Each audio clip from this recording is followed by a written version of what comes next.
Hey, I'm Skylar. This is Zach. This is the Quick and Dirty.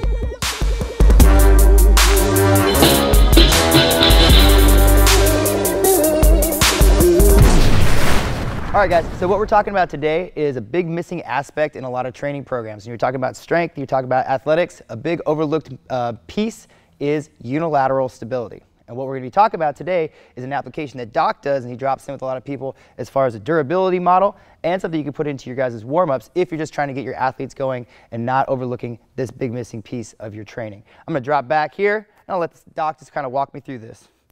Okay, Zach, we're going to have you start off with a very basic tipping bird or hip airplane style of movement. So to initiate this, I want you to get really stiff like you're made of wood. The only joint that's going to move is your weight-bearing leg. Go ahead and shift your weight onto your left foot there, and this is the only joint that's going to move right at the hip. So as you tip your chest forward, the foot comes back to the same degree. Everything's locked out, hips stay level, and you're just going to go down until you reach some hamstring tension. That's going to stop you, and you return back up without bringing your foot back down to the floor. Lots of benefits to this. For one thing, as Zach mentioned, you have the people who do all their work bilaterally and they get dependent on one leg or another, and this will really help to balance out that workload.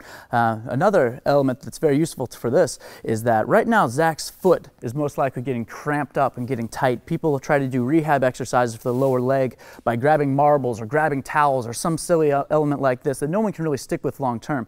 This is something that can be worked right into your strength and conditioning program that has that benefit all the way down through the hip, through the knee, and into the foot. From a coaching aspect, guys, the only thing I'm going to drop in here is you can see I have this box out here, and the only reason we have that here is if you have someone that is pretty weak in this unilateral kind of work, and you'd be surprised how many like good or strong athletes have this kind of issue, and as soon as they go to kick over, they're going to start falling over. And instead of losing them to a frustrating movement, just have something out there in front of them that they can tap, kind of find their balance, and come back up. And then you can work them into doing it without a box or any kind of other support. You guys can find all kinds of great unilateral work and stuff that falls into that durability and strength training aspects by clicking the link above and checking out our YouTube channel.